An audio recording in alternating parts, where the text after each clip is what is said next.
Welcome, welcome, welcome, everybody.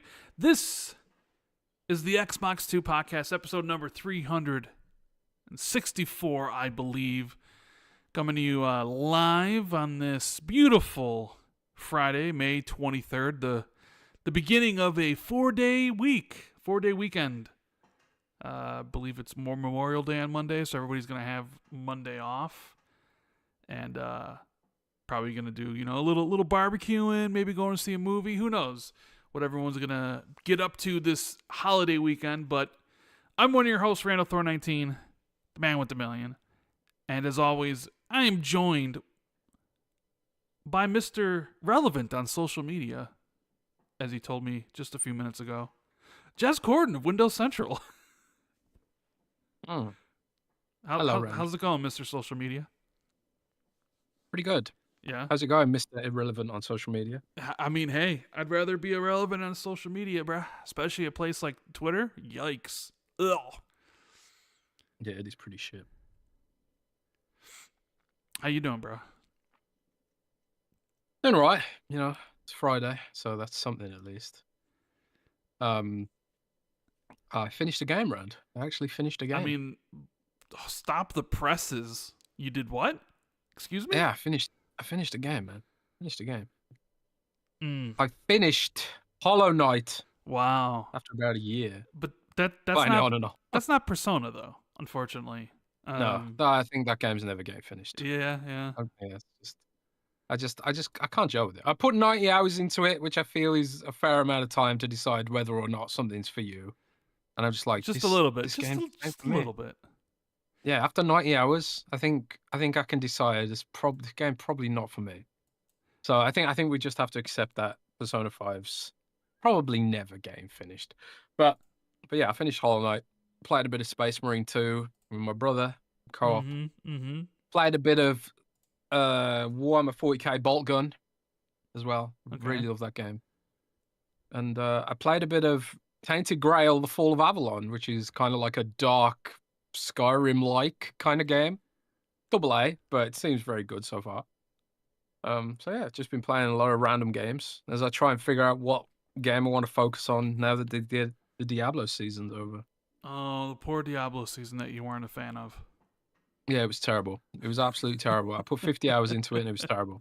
Ugh, 50 hours. I wrote an article bitching about it. You must clearly love it. I don't know, chat. If you say you hate it, but you spent 50 hours doing it, I mean, wouldn't that just say like, no, you actually like this a lot? Well, it's a love-hate relationship, right? It's still fun smashing tons of monsters with your friends, but it's just like, this is just uninspired, man. It's just uninspired, I guess. So hopefully the next season will be better, but we'll see. Yes. As Pandaman says in chat, he loves it. Of course. I mean, why else would you spend 50 hours playing something if you didn't really love it? You know? I do love it, but I didn't like this season. Did love it, but didn't like this season. Okay. I mean, fair enough. There's this thing where you don't have to play it. You're not like required to, so... FOMO, dude. Fucking FOMO. What's FOMO about the Diablo seasons? The skins that you would get? There was a pet cat. Oh. This season, there was a pet cat with eyes on it. You can't even see it because the camera zoomed out so much. But I had to have a cat, so that's why we did it. The FOMO, man, they got me. They got me with the FOMO, dude. They got me with that FOMO. That's how easy it is, ladies and gentlemen, to that's why all the gaming industry is the way it is with all those type of things, is that you have people that just like, I have to do this. FOMO, I have to have this. It's on sale. I need to get it. I mean, Jez Corden is basically a prime example of what's wrong with the video game industry. It's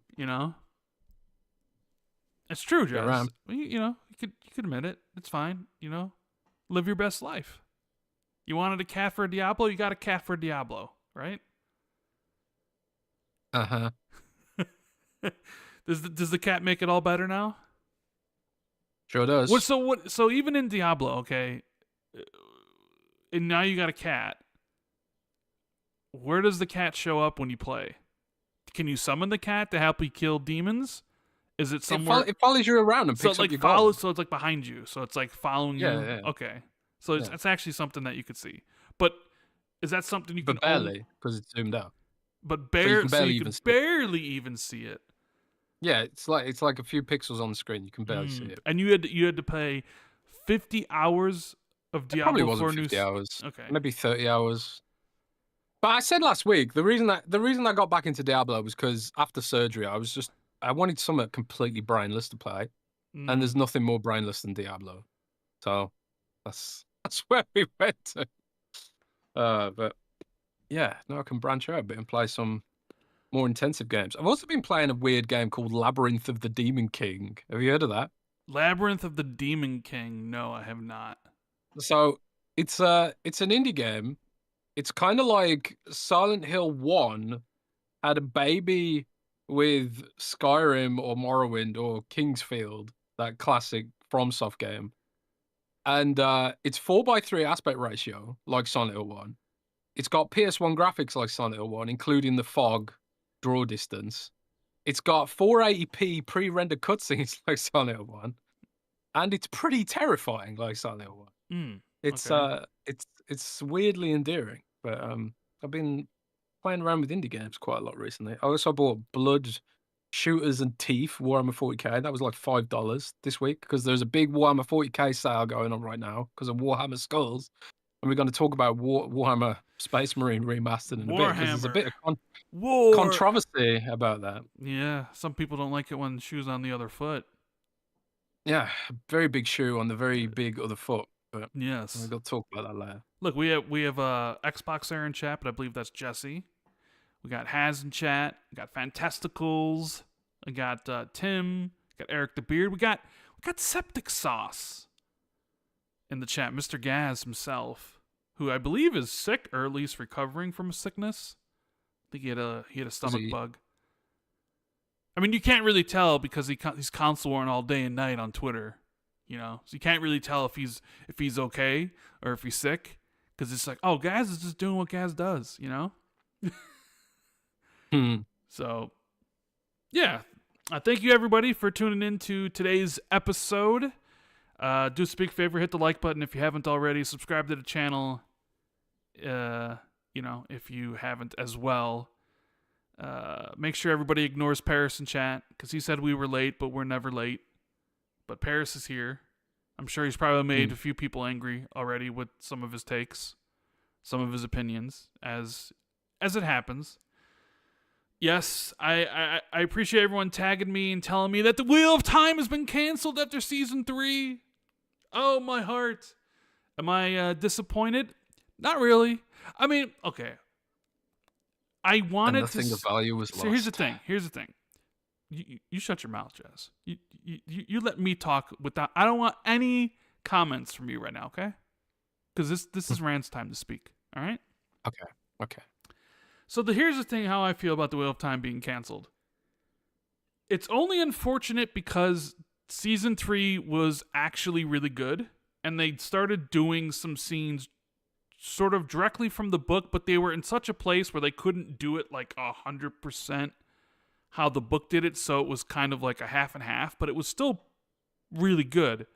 And we're also finally getting to some of like the big scenes, the big movements of the novels, and it was like going to be the next season or two where it was like, man, this stuff, it's finally kicking into gear. They finally nailed what it was.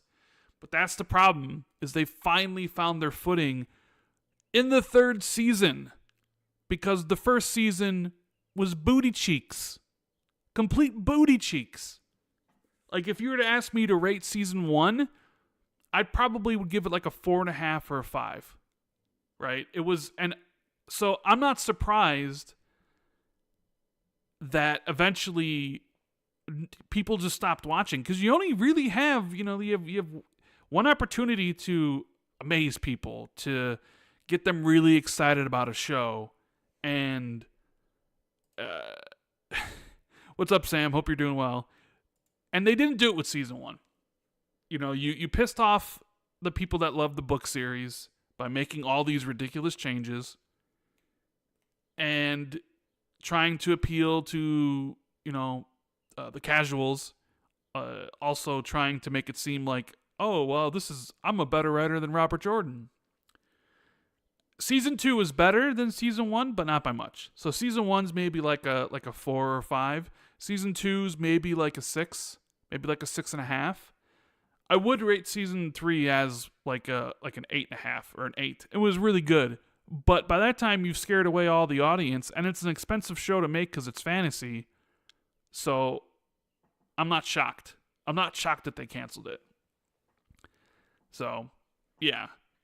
That did break before the podcast went live. So I remember telling my buddy Gopher when the season ended, I was like, man, the season was really good, but they're going to get canceled, and I can just tell. And sure enough, they did. So Rip in peace. Septic Sauce says, Jez, you playing with a controller?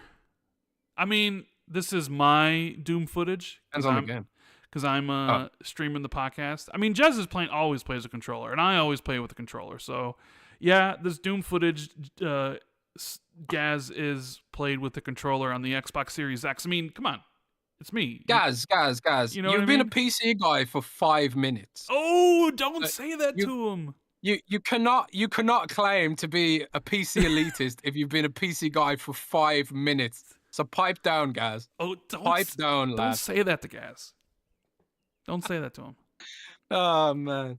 But I don't play well with a controller. I don't think you possibly could play well with a controller. But I play almost everything else with a controller. I tried playing Diablo with the mouse and keyboard recently. I can't remember why. Did I not have my Xbox for some reason? I tried playing Diablo with a mouse and keyboard like the PC guys do. Like the click, click, click, click. I couldn't do it. I'm like, what the hell, man? How do people play like this? Whacked in an Xbox controller for the way it's supposed to be played, man.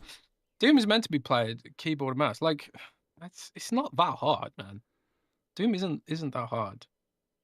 I think like it's a single player game at the end of the day. If you can predict where the enemies are moving, you don't really need keyboard and mouse, in my opinion. But I couldn't play. I tried playing Overwatch with a keyboard and mouse for one of the betas, and I just got absolutely destroyed because I'm just not used to it anymore. I'll leave that to the kids, leave that to the young people like Gaz, Gen Z people like Gaz, right? Mm-hmm. Anyways, we do have a lot to talk about in the show. Obviously, Doom's going to be one of those things because I finished the game. It also, they talked about how well the game's doing, or not well, depending on, I guess, who you talk to. Because some people say it's doing great, others will be like, it's actually bombing really bad. I guess so. It just depends, I guess, on who you talk to and how people take the 3 million players. Oh my God, it's 3 million people playing on Game Pass and the game's bombing everywhere or whatever. So we'll talk about that. The FTC has stopped their fight with ABK. I mean, I have like a whole bunch of topics. We'll get into it. So hit the like button, subscribe to the channel.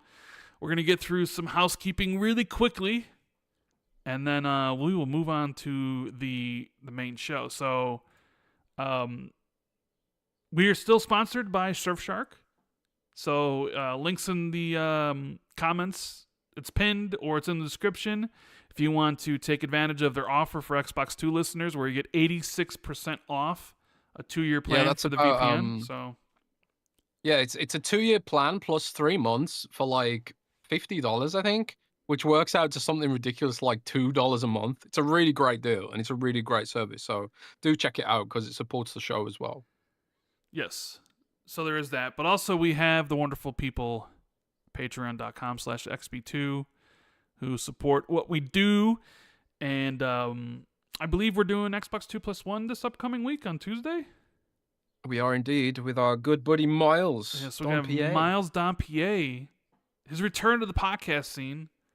And we'll be doing that on Tuesday. So that'll be interesting. That'd be fun. I haven't talked to Miles in a long time. He's a developer now, so if you want to, don't want to miss that, make sure you sign up for the Patreon. Question and answer thread is up For those who want to drop a question, we will answer it at the end of the show, as we always do. And we got some Xbox 2 MVP shoutouts we got to do right now. So here we go. We have, and let me see. Okay, we got Ethan Linhair's VA, Resin Force, iMike Zero, Tier, Shrapnel, Inner Machine, Just James 93, Holy Dark Death, Steve Stompy, 09C Mine, James Wiseau, Trickster for Trey, Laser Wolf, Battered Haddock, Army Dude 52C, Foreign Object, RS Donks, Silas, James Moore, Fantasticals, Kacherox, Bright Tundra 1, Discarded Caboose, Justin Duel, Sean Kramer, PB Broking, Asa T and Madison, Governor Grimm, DZ Huffin, Wagerman, Pat Rock, Scarcely Relevant, Darren Torpy, Briggs Country, Prof JJJ, and Wolfgang KPZ. Thank you guys so much for supporting the show. A lot of you guys have been here for a very long time. Ever since Jez decided to make a Patreon and didn't even tell me about it, and I had no input whatsoever. He just did it. So thank you. It means a lot to us. And yeah, keep in mind Tuesday we're gonna have a Xbox 2+1 Ultimate, so that should be a lot of fun. Anyways, what do you want to talk about, Jez? What do you want to talk about? You know what? I'll read some of these super chats first before we move on. Talk about everything else. We got Yabber with the 5 says, Wukong Xbox when, Jez Habibi? Wukong. Black Myth Wukong. I don't see Wukong coming. It's the balls in the last year, the balls in Game Science's court. Microsoft was just like, well, do it or don't do it, pretty much. They're not going to budge on there being an Xbox Series S version. They developed the game without the Series S in mind. Now they can't do the back port, and that's pretty much it. I think that's the end of the story. So unless they want to do the port to the Xbox Series S, it's not going to happen. Pretty much. Interesting how that whole game went through this whole cycle of being announced for everything and then just being a PlayStation game to then not needing Xbox at all because they sold 25 million copies. And then being like, yeah, we're not going to make the Xbox Series S version. And they're like, well, so the game doesn't come to Xbox, I guess. I don't know. We'll see. I guess we'll see what happens at the showcase. And, the 1-year anniversary of the game's release in August. If it shows up, I would imagine if it would release, it'd be a release around the 1-year anniversary. We'll see. But I'm not really holding my breath for the game to hit the Xbox anyways, because they don't really need to if they don't want to, right? So we have Timothy says, I noticed that Space Marine Remaster is available to pre-install on Xbox, but not pre-order. Is this a Game Pass only game on Xbox? So that was one of the announcements that kind of came out of nowhere. And I figured since it was been brought up in the super chat, we should talk about it. Talk about it first. So I couldn't. My entire team missed that because it's just so. What you only saw because I sent it to you? No. We missed the fact that it was exclusively Xbox. Oh yeah. So the entire team missed that. They were like, because that's the headline really, exclusively. Well, on I Xbox. mean, the headline is, "Hey, Space Marine's back." Which you would sort of think they would have did before Space Marine 2 came out. I mean, the headline is Space Marine's back, and it's exclusive for Xbox and PC. But it's like none of us really noticed because the expectation is that it's always going to be on PlayStation, right? Mm-hmm. So and then people started noticing. Hang on a sec, where's the PlayStation logo? And still there is no PlayStation announcement. So I think it was Zach and Clute on Twitter had a good point that it was like maybe Microsoft paid for exclusionary marketing visibility or something, and that it is coming to PlayStation. It's just remaster. Yeah, exactly. And it's like, well, really for a remaster, that'd be a bit strange. I mean, and then the only reason people bring that up is because they did it for Metaphor Refantasio, right? Which is a different sort of level, brand new game. They had all the stuff going on with Atlas, kind of an extension of their partnership a little bit, to then saying the reason it's not is because of that, and they have some sort of exclusionary announcement marketing for a Warhammer Space Marine remaster. I mean, talk about two things that aren't the same, though. You know what I mean? Like, yeah. Yeah, I mean, and it's possible, I suppose, but what's the point? It's a remaster at the end of the day. yeah, I mean that could be. I mean, it's a possibility, right? It's at least a possibility that it is coming to PlayStation. It just hasn't been announced yet. And then it's also like, well, how many days has it been now? It's been I don't know, almost a couple of days at I this think it point. was yesterday it was announced. One of my schools was announced, like about 30 hours ago or something like that now. And we still haven't. There's still no word of a PlayStation version. I've asked around a bunch of people. I've asked PR. No mention of PlayStation version on any of the press releases, on any of the press stuff whatsoever. So increasingly, it looks like for some reason Microsoft may have locked down at least a temporary exclusive Yeah. on Locking down remaster exclusives when they can't even make their own games exclusive. How does that work?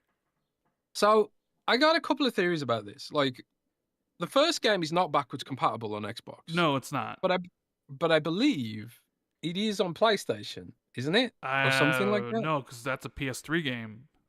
Wasn't that one of the games that was available on PlayStation Plus as a backwards compatible game or something like that? I don't think so. I I mean, I could be wrong. I'm not sure. I don't.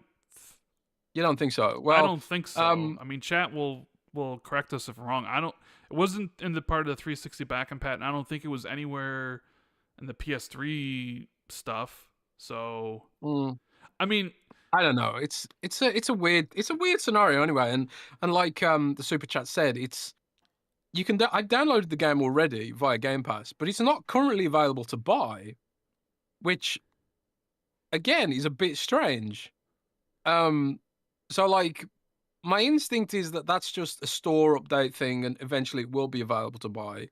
Because sometimes the Xbox store and the publisher, like, it takes a while for like packages to propagate across the different aspects of the service. But if it is a Game Pass exclusive, could it be some kind of weird licensing issue that they can't sell the game anymore, but they can put in a subscription service? Could it be something that's really weird like that? But it's coming to Steam. It's coming to PC. It's not, I mean, it's coming to Xbox Game Pass. It's not a Game Pass exclusive. It's also but it's also but there are these weird license things, like Bethesda had the rights to sell Hexen on PC, but not the rights to sell it anywhere else. Stuff like that. I mean, it probably is. Like I say, my instinct is that it will be available to buy on Xbox eventually. It's just going to be. Not every game is put up for pre-orders, though. Not every game's put up for pre-orders. You can download it though, but you can't buy it, which is weird. But I do think it'll just propagate as and when. It's also not available for last gen. The announcement read just PC, Game Pass, and Xbox Series X and S. It is very strange, and there's no real information about why this is. Could it be a technological thing? Could it be like, the straight port from Xbox 360 is easier to do because of PowerPC architecture versus, the PS3 cell architecture or something? They have to do a back port from the PC version for PlayStation 3, which will take more time or something. Could it be something like that? And could this be one of those incidental exclusives I mentioned last year, where it's just like there is some technological reason, some licensing reason why this landed in Xbox's lap?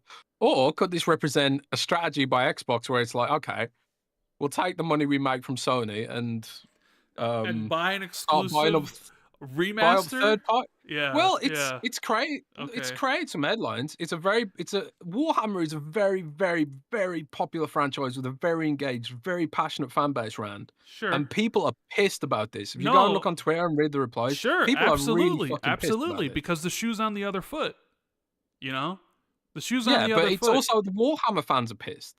Warhammer fans are pissed. So don't just say like, oh, it's a remaster. Like it's like the prequel to one of the biggest games of recent memory. Yes, but people are going to want to play this. I'm also sort of questioning why this wasn't released before Warhammer Space Marine 2.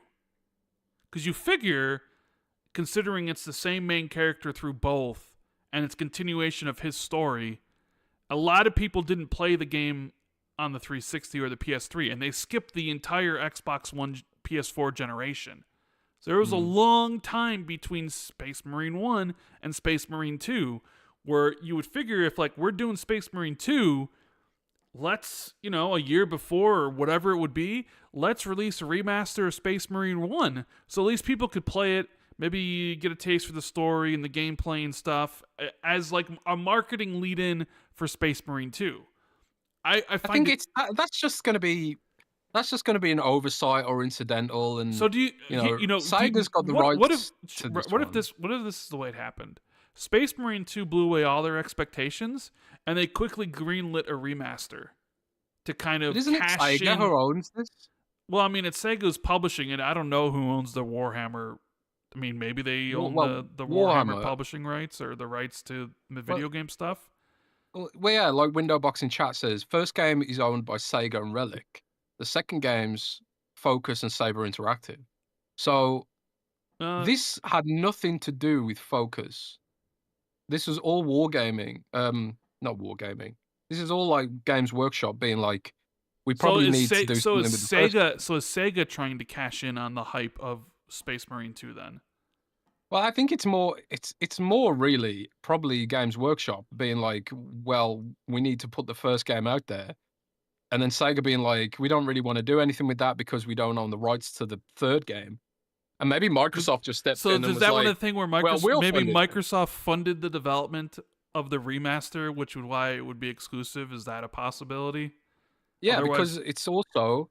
A lot of these games that Microsoft does fund, like use Stalker 2 as an example, they also come with Xbox Play Anywhere. And I believe this is also Xbox Play Anywhere. Sega's been doing the Xbox Play Anywhere stuff.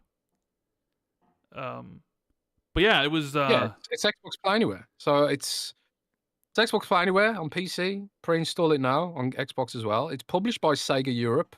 Developed by Sneaky Box and Relic Entertainment. Absolutely nothing to do with Saber or Focus. So this is completely separate from them. So this is like this is Sega and Games Workshop, I suppose, and Microsoft probably stepped in a little bit. I mean, the graphics don't look. It's definitely a remaster, not a remake. Yeah, it's a 360 game. It's a 360 game at the end of the day, but it was a really fun 360 game though. It was a great game of its time. Yeah. Yes, great game of its time. So. I think there is some like weird licensing mumbo jumbo. Microsoft stepped in. Has that ever really happened before in gaming where you have the first game and its sequel, and the first game is made by a different developer than the second, and also the first game's published by a different publisher than the second? Because like you said, the first game published by Relic and Sega. Or developed by Relic, published by Baldur's Sega. Gate. Second game. Baldur's Gate. I mean, I mean, Baldur's Gate. I guess, yeah. It's when it's like one of these licensed properties, and like probably a bunch of Star Wars games as well happen that way. Well, yeah, because that's an IP. Like, exactly. It's like with Warhammer, it's not their IP, so it's up to Games Workshop where they want to. Yeah, I was gonna say like, well, a direct sequel, but I guess Baldur's Gate 3 would be a direct sequel from 2. Yeah, exactly. The Star Wars games not necessarily are direct sequels to each other. Sometimes, I'm sure there is in the history of the dozens of hundreds of Star Wars games. There probably is an example where the sequel was funded by a different one. But the point being is, it's going to be a licensed IP where this has happened, probably, generally speaking. But this really came out of nowhere, and I did see somebody mention that it's interesting that this came out as soon as the FTC trial ended. Or the FTC dropped the case for the ABK stuff. Suddenly, do you think that's? I don't think it's related. I think it's just one of those things that is just coincidental. I don't really think it means anything. But you know how people always grasp for meaning within everything, even though there could be two unrelated events, and people want to kind of group them together. Like, oh, well, the FTC announced that their stuff with the ABK is over, and then suddenly. Here's a game that's announced as an Xbox exclusive. So I've seen people say like, does this signal a shift in Microsoft strategy? Of like what? Going back to exclusives? I mean, I doubt it. I don't think so. I would bet money that it doesn't. There's probably some. It's either Microsoft paid for the exclusionary marketing of the game, which I don't really think makes sense, or they paid or funded some of the development to help get this game off the ground, which, okay, that potentially could work because we've seen them do other things like that. Or potentially the PS3 port was just a bastard to get to work, and they decided to release the game on PC, Xbox, and Game Pass in the meantime, and then maybe release the PlayStation version down the road. I mean, I guess there's a bunch of different scenarios that you could go towards, but a lot of people were upset, like you said, because the shoe's on the other foot. Because most of the time, it's Xbox fans being like, "Where's this game? Where's the Marvel game? Where's this Japanese game?" And it's like people are really excited that Final Fantasy VII remake and Rebirth 2 were they were exclusive to PlayStation. Everybody's happy except for Xbox fans. Or Silent Hill 2 or Black Myth Wukong or whatever you have where it's on PlayStation but not Xbox. So you see the comments where people being like Xbox and then they get made fun of. And then here's a time where the shoe's on the other foot, and man, the PlayStation fans really are angry about it because they don't like that. They don't like the shoe being on the other foot. I mean, who wants to be on who wants to go through that, right? Yeah. Is it? But it was just interesting because when I saw it, I was like, okay, well, to me, this should have been out before Space Marine 2. It's cool that they're doing it because I do think it's one of those games that is good enough for a remaster. This is purely a Sega issue, I think, at the end of the day. And it was like, and it's an Xbox exclusive in an era where Xbox isn't even having exclusives with their own games. It's kind of like interesting. I don't know. I mean, are you interested in replaying it at all? I know it's been on PC. So I downloaded it, man. Oh, you pre-installed it? Already. Like it's like the whole thing is ready to pre-install? Like, yeah, 44 gig, ready to go, apparently. Yeah, 44 gigs. But like I said, I'm on a bit of a Warhammer kick at the moment. But I've downloaded Rogue Trader as well, and I've been playing Bolt Gun because that's getting a sequel too. They also did a free update for Bolt Gun, which is like a typing mode where you kill things by typing words, like that other viral game, which is pretty funny. But yeah, I'm really excited for it. I just think it's cool that it's happening, but Sure. again, it is weird that it's not coming to PlayStation. But like someone in chat made a good point where it was like, it's funny that there's all this outrage and all this controversy and all this discussion, Rand, about PlayStation missing a game. But like you said at the start, if the shoe was on the other foot, everyone would just be like, "Oh, that's just business as usual, isn't it?" For Xbox, losing games and not having stuff. Like someone super chatted about Black Myth as well earlier. Mm-hmm. It's like if Xbox loses a game, then it's fine. But if PlayStation loses a game, everyone loses their minds. I know. Yep, pretty much. Yeah. Crazy how that works when you normally are accustomed to getting everything and then you don't get one thing. Yep. So, yeah, Warhammer coming back out of nowhere. Part of why some of the title of the podcast is Xbox Game Pass Best Year, because it really does seem like it. But we'll be talking about that more in depth a little bit later. Got a super chat here. We have Felipe with super chat who says, in Brazil, Switch 2 ran out of stock in an hour, while normies have no idea what an Xbox is. The fact that Xbox now costs almost the same as 2 Switch 2s doesn't help. Xbox console was in intensive care and Phil put it to sleep. Yeah, it's expensive in Brazil, isn't it? Or wasn't it cheaper in Brazil, but then it became expensive? And then Xbox just raised the prices everywhere, so... I think it was always more expensive in Brazil, to be honest. But I've heard that cloud is one of Microsoft's best markets in Brazil, so swings and roundabouts, right? Yeah, so they take away the console and they're like, hey, if you want to play the game, play it on cloud, which is nowhere near as good as the native experience. No, but I will say this. With the next-gen local consoles, we're also getting next-gen cloud. So there is like, there is there should be speed boosts next year, 2026. That should hopefully bring it closer to parity with GeForce Now. But one of the things that's really irritating about xCloud is just, the uncanny latency. A lot of games are fine on cloud, but that's just it, fine. If you want a more native feel, you have to use GeForce Now. It's so much faster, and I think the servers are designed for cloud. But the problem with the GeForce Now is the user experience is not great. It has to load up Steam, and has to load up Battle.net inside the cloud, and then you have to jump through hoops to get things working properly, and not, and once you're in, it's great, but it's just not as seamless as xCloud, which will be, hopefully next year with the upgrades, will be the best of both worlds. But we'll see. Like I was trying to play Expedition 33 in a hotel on xCloud, and it was just like I couldn't land the parries. It was too laggy. So I switched to GeForce Now, land the parries, no problem, no lag at all, perfect. So. All right, we have let's see here. We have Frosty. He says, "Hey guys, if Jez's Persona 5 confession last week, in your opinion, what's the difference between a game not being for you and a game just being bad? Is there an actual difference?" That's a good question. It is a good question. I did think about it when I saw it initially. Well, you wouldn't. But you wouldn't say Persona 5 was bad, though.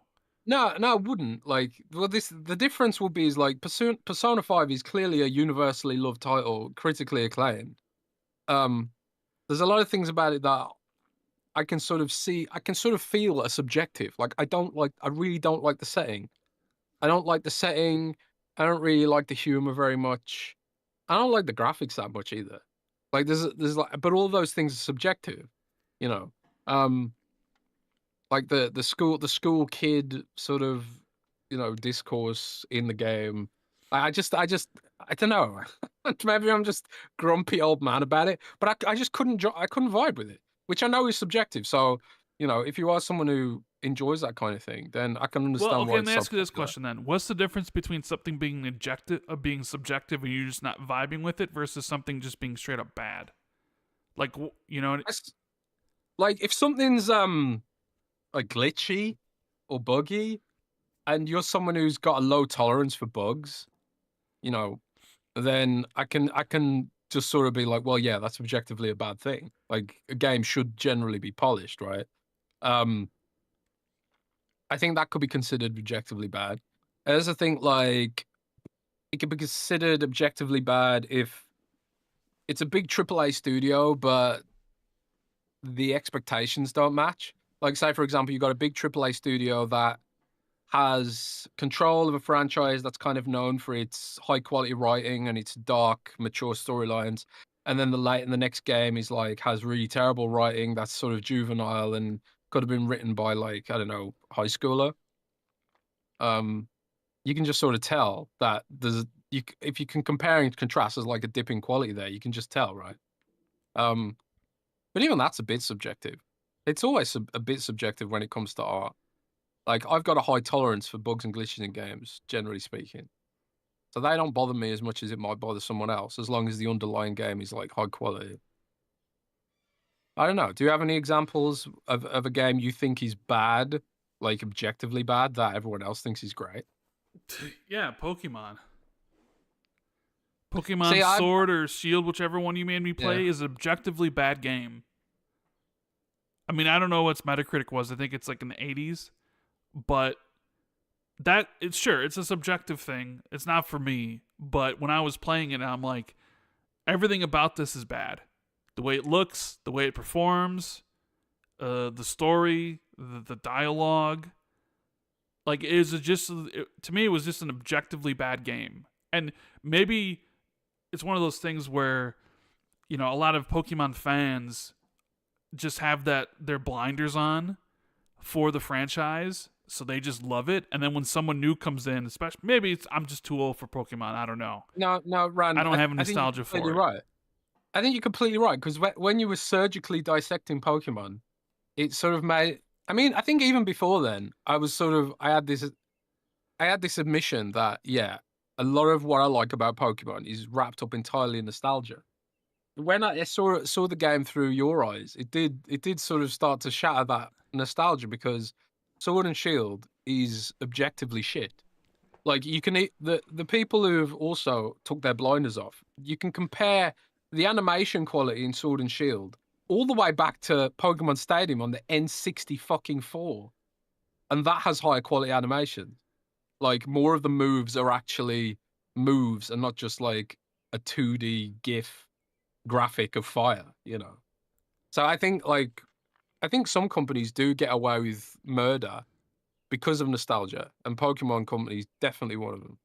Yeah. Um, There's also like sometimes when you play a game, you can sort of you could like tell how like the character controls a lot of the times looks can horrible and sluggish. Yeah. it can lead to like, man, this doesn't control well as you being behind the controller controlling the main character and the combat being like super basic or the character being sluggish leads to like One thing that a sorry, bad go on. experience, right? Because there could be stuff that is just not for you, and you could point to like, hey, NBA 2K or the sports games. Like if you're not into those things and you start them up, you'd be like, I'm not a sports guy. I understand why people like this. It's not for me. I wouldn't go and say like Madden's a bad game. It's just not a game for me. But then you could start up, I don't know, maybe something like Lords of Fallen, and you just may not like it whatsoever. And you might be like, this is a bad game because of X and X reasons. Let me ask you this one. I saw a lot of people always clowning on two things that I often see that I just completely disagree with. A, The Witcher 3 has bad combat. Sure, people say that. Vehemently, I disagree with that vehemently. Uh-huh. And also, I often see that people say Red Dead Redemption has bad controls. I also disagree with that. People say that about Rockstar games in general because they're 30 frames and there's latency, that the controls are, awful, I for them. I can't help but disagree with that shit. Like, it's meant to feel immersive and sort of realistic, kind of. I kind of feel like that's what they're going for with Red Dead Redemption and stuff like that. You're not meant to feel like a super soldier. You're meant to feel like a scrappy cowboy, and I think they deliver in that goal. Also, like with The Witcher, like I don't know why people say it's got bad combat when you can do like this. The It's awesome what you can do in that I game. think people I think more people Pirouettes mean that and like shit like that. the combat's boring rather than it's like bad. Cutting people I in don't know. half. It's awesome. Yeah, but It's some great. people would say that gets old after a bit. Like, sure, it It may be never gets cool old, man. for a little bit, but then eventually it kind of wears out its welcome. I mean, that's a whole discussion about like what is objectively good and what is subjectively bad. Mm. You know You know what I'm playing right now, Rand? what? It's World of Warcraft. Pitfall 2. Ah, Pitfall 2. I was gonna say World of Mm. Warcraft because that is an objectively bad game. No. Yes. Pitfall 2 on Xbox's Retro Classics Cloud app. Yeah. So what I was think what was I think that? you So could say this is an Xbox made objectively that bad game. announcement this past week. So it was all about that, Jazz. So basically, they partnered with Antstream Arcade, which is a cloud streaming service Yeah, so thingamabob. Because it's been so on because yeah. Antstream Arcade's been on Xbox for a while. They have a whole bunch of games that you can stream, but Microsoft is licensing out from them their retro classics, a bunch of like Activision stuff that you Yeah. could play as part of your Game Pass subscription. So basically, like Antstream Arcade is a cloud-based service that tries to preserve retro games from all the way back to like the Commodore or arcade machines. Back in Rand's day, for example. Um, and and sort of emulate them on cloud and then put them in a single app that you can play them all on. And it's got sort of like a leveling system within the app and achievements that are both Xbox achievements, but also achievements within the leveling system within the game. There's also like a social layer to it. It does feel like it reminds me a lot of the interface from the Solitaire app. So I wouldn't be surprised if this was made by Microsoft's casual games team, which is the studio that Xbox that people rarely talk about, but is also like one of Xbox's highest grossing studios, thanks to games like Solitaire. Like, but it does seem like it's got that kind of interface and all those kind of social layers and stuff like that. So, you know, you got Pitfall, that classic platforming game from 1982 or something, and the rest of the games I haven't heard of. So, MechWarrior. I've heard of MechWarrior. So there's MechWarrior 1 and 2 on here, which and they just load up. They load up in the cloud with, you know, in all their pixelated glory. So, I mean, it's kind of cool. It's for game preservation and all that, but I don't see it being particularly groundbreaking for a lot of people. I don't know if you disagree with me, Rand. So, Rand, I've just loaded up. This is how deep the emulation goes. I just loaded up MechWarrior 2. Okay. And it popped up with please mount the disc before playing. Which I'm guessing are you mounting the disc right now? Well, it just skipped past that mounting the disc thing. So I guess that happened automatically. Data transfer in progress, which I suppose is loading the game, maybe? Man, this is about as old school as you can get, I think. This is like I feel like I'm playing a fossil. Well, and like Pitfall's not like a old. I mean, I remember playing Pitfall back in the day. I mean, you want to talk about old video games? Pitfall's got to be one of those like pure examples of. Yeah. You know, because I just have the picture in my head of the rope swinging over the water with the alligator with the cabin underneath. Man, it's an interesting deal, though. You know, I don't know. Yeah, I mean, it's cool. It's like it's a nice to have, but the problem is, it's still laggy. So I'm playing MechWarrior 2, and the latency makes the game not very playable. To be quite honest with you, like MechWarrior 2, like I can see this game must have blown people away back in the day. Like with all the the 3D play and stuff like that, but it's still laggy. You know, like how if you're gonna make a cloud streaming service, and I'm someone with 1 GB down and hardwired into my modem, which is Wi-Fi 7 as well. Not that I'm using the Wi-Fi right now. You know, it's a modem modem, whatever. It's a modern. As you would say, it's a modern router. It's a modern router. A router. But yeah, it's still too laggy to really enjoy. So I'd probably just play MechWarrior 5 Clans if I was so inclined. But yeah, it's nice to have. You know, and I suppose if Microsoft does upgrade all their servers to PC-based stuff in the future, that it could get less laggy. But the side-scrolling games with a fixed camera perspective like Pitfall, they've run pretty well, it seems. But yeah, this is it's just weird. So I'm turning it off. I'm probably never going to run it again.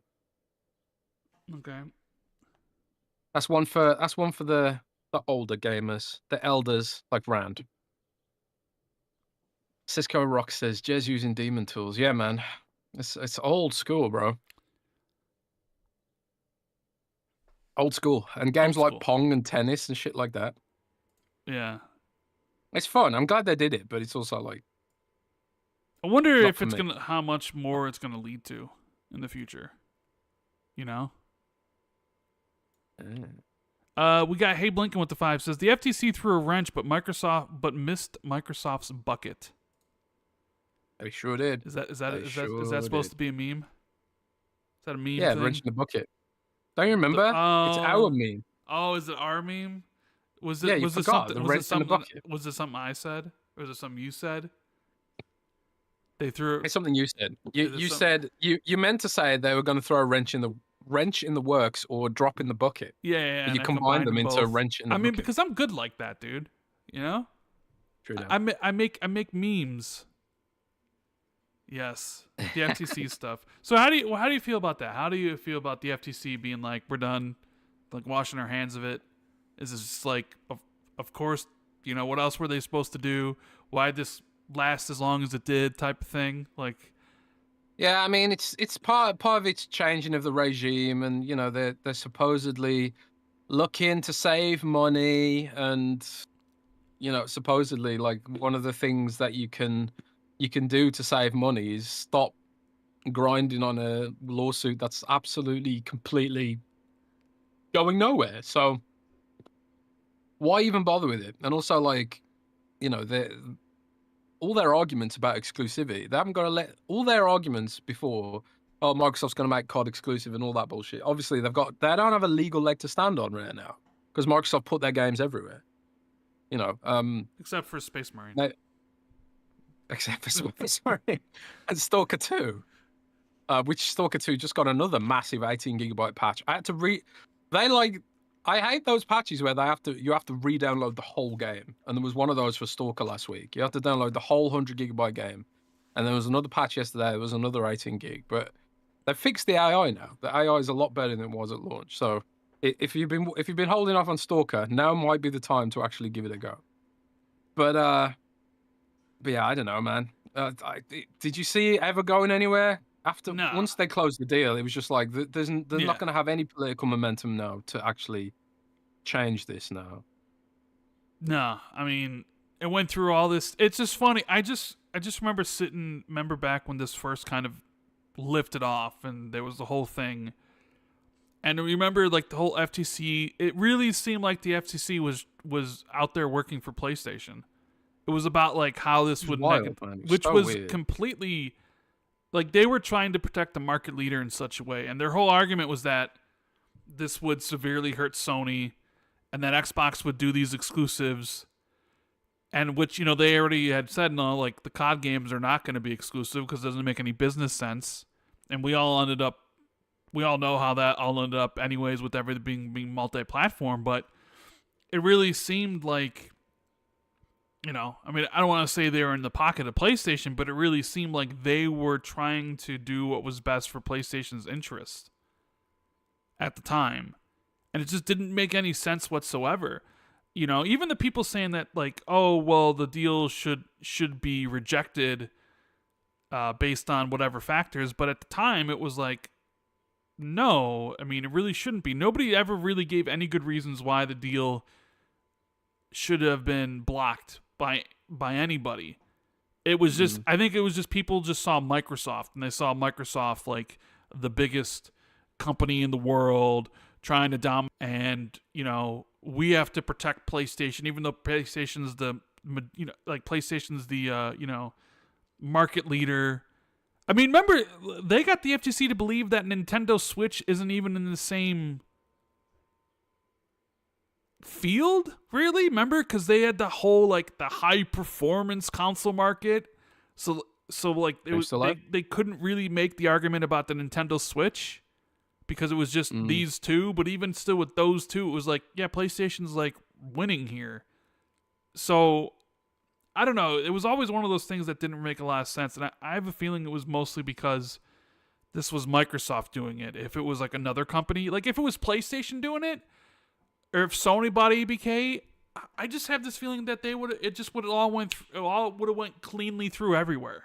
Even though that they make more money than pretty much anybody, people just don't have that predisposition to not trusting or liking Sony like they do for Microsoft, right? Microsoft has been through the antitrust battles with Microsoft Explorer and all that sort of stuff, and Windows 11 or Windows in general.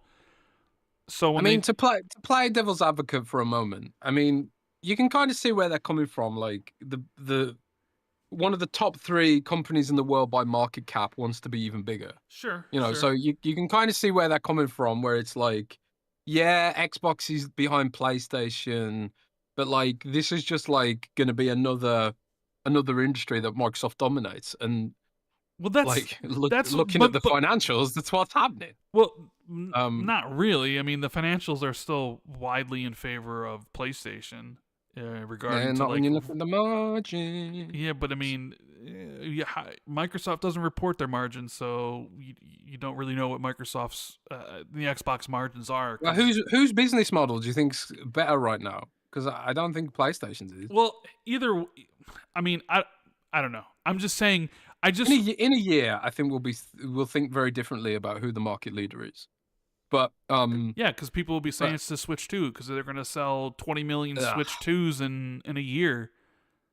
we'll see. We'll They're see if they it's get Switch like 2 the is going free to be, play games. you know, the way the media is, they're going to be like, the Switch 2 has sold 20 million units in a year faster than the PS5 and every other system before it.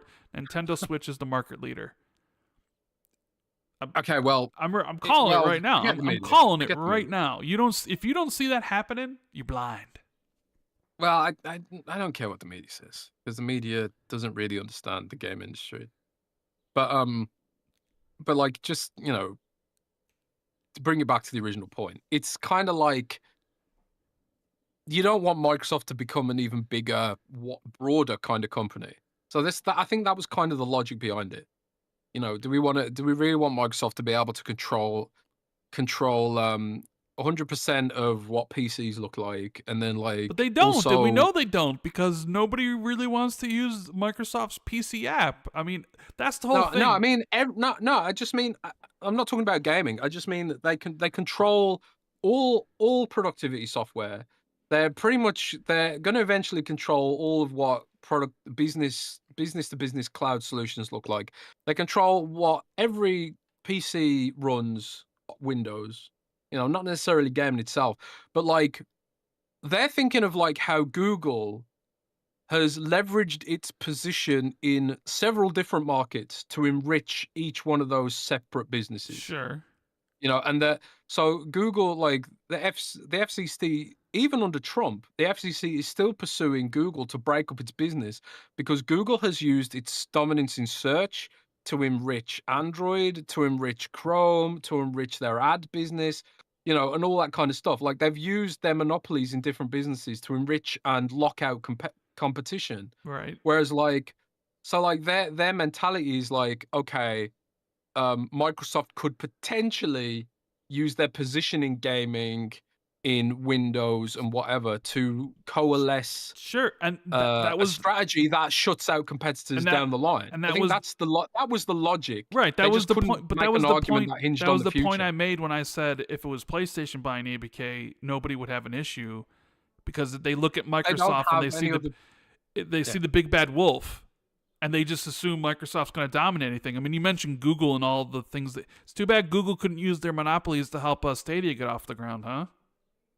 Yeah, well, that's I guess it would go to tell you that incompetence on their part. how incredibly hard it is to really be successful in games when Google's Yeah, done all these other things in all sure. these other fields, using all their monopolies to boost each one of them. But when it came to gaming, they couldn't do They couldn't do shit, and they shit. were out in 2 years or a year or whatever, however long it took.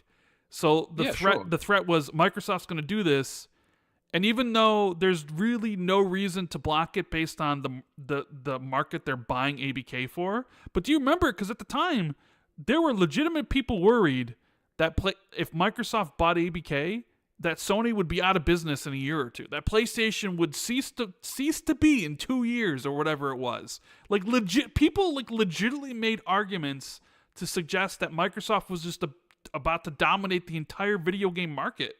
You remember that? I mean, I remember we had Colin on for Xbox 2+1, and we both like we were just like that. We were just like, they ain't gonna happen. This is Xbox. It ain't gonna happen. You know what I mean? And what ended up doing it? I mean, there's a like you look at like what the long-term future is for Xbox or what it would do, and maybe this is the right strategy. Maybe this is exactly how everything is going. And you look at like their plans for next gen and how it's going to be a hybrid PC. Yeah, and then you hear these rumors, from people, or even the one recently from Xstasis about how Steam's already integrated into the or being tested internally, integrated into the Microsoft Store, and how they're going to allow Epic and all these stores where people can just buy stuff from the Microsoft Store but not have to pay anything to Microsoft where like Steam gets 100%, Epic gets 100%, and it's like, how does that benefit Microsoft? If like you can just sort of sidestep around and not buy things from them. Because I watched a video from the Grubster about this, the one and only Jeff Grub, and he was saying that he thought this whole thing was Microsoft kind of positioning themselves for the future for the regulatory battle that Microsoft thinks or hopes or dreams will happen with how the courts have kind of started to break up the Apple and the Google's things, right? Fortnite's back on iOS. And Microsoft recently blamed Apple for there not being an Xbox store and that stuff. So like Microsoft, he was saying that Microsoft thinks in the future the regulators will essentially come down and break up like the console stores, where they'll tell PlayStation, Xbox, and Nintendo, you need to allow other people's stores within your store. And that it's all like set up for the future, where Microsoft's going to say, listen, we already done this. We got Steam here, we got Epic here. We told PlayStation, hey, if you want to put your store here and sell your games here, you can do that. And essentially, you know, the end goal being that the courts rule that, you know what, these closed ecosystems, you got to open them up. So then Microsoft's just going to come in to the PlayStation and Nintendo store with their own store where they can sell directly to those customers their games and their microtransactions and take 100% of the sale and not have to give 30% to anybody else. I mean, at least that was his read of all the recent rumors about why would Microsoft allow all these different stores on their platform and why would they be okay with losing money from third-party transactions and all these things. That was his take, was like they're setting themselves for regulation in the future where they think that maybe the courts would break open these closed ecosystems. What do you think about that, Jez? Is that a viable? Do you think that's Microsoft's primary goal with what they're doing? Is they're seeing a future 5-10 years out where the courts say, no more closed ecosystems. You need to have all these different stores. Or is that kind of just Microsoft hoping? Maybe it's like a hope and a dream in the back of their mind where they're building this platform this way. I don't know. What do you think about that? I do think Microsoft probably gets access to regulatory hints on a stronger cadence than maybe some of the competitors do, fairly or not, because they always seem to be ahead of that to some degree. And I do think that, and yet but hold on, but yet they completely misjudged how the courts and regulators would handle the ABK situation because because I do think that their blind spot was definitely the UK for one thing, and also like I think I do think the Democrat FTC took them by surprise as well, because Microsoft's a heavy donor to the FTC, and as we know, money's really what defines what happens in America. So I think they were taken. I think Brad was even on record as saying that they were surprised at the regulatory pushback, because all the evidence, like we said, is that Sony's by far and away the dominant player in that industry. And I think like when they started this, there was this sort of groundswell of like really looking at companies like Meta and Google and what they'd done. And I think they got some blowback about it. But I do think Microsoft is generally ahead of the curve when it comes to what regulators could potentially do. I mean, if you look at what they've been doing with Linux on Windows, for example, and open sourcing things, and working with competitors to improve interoperability rather than hinder it, I think that is buoyed by this expectation that maybe regulators are gonna sort of trying to restrict closed ecosystems. Like Apple just got nuked in the United States by a judge who's like basically ordered them to allow Epic Games and other platforms too, like Patreon and Spotify, ordered Apple to allow them to insert their own payment systems that bypass Apple's stuff. Because Apple had a rule where it's like, you have to use our payment system. And then like, I think the European Union was like, no, you have to let other people use their own payment systems. There's no reason why your payment system should be the monopoly there. And then Apple got around that by like looking at the fine print in the European Union's legislation, which they always do because the European Union is very bad at the details. And Apple was like, okay, you can use your own payment system, but you're not allowed to tell people about it or something like that. So now this judge in America has been like, okay, Apple, you fucked around too much. Now, not only can you not force people to use their own payment systems, you cannot stop people, you cannot stop apps and developers telling people about alternative payment systems, and you can also not force developers to use Apple Pay as well. So, and then Epic Games was like, okay, we're gonna publish Fortnite now on iOS in America, which by the way hasn't come to other territories, just America.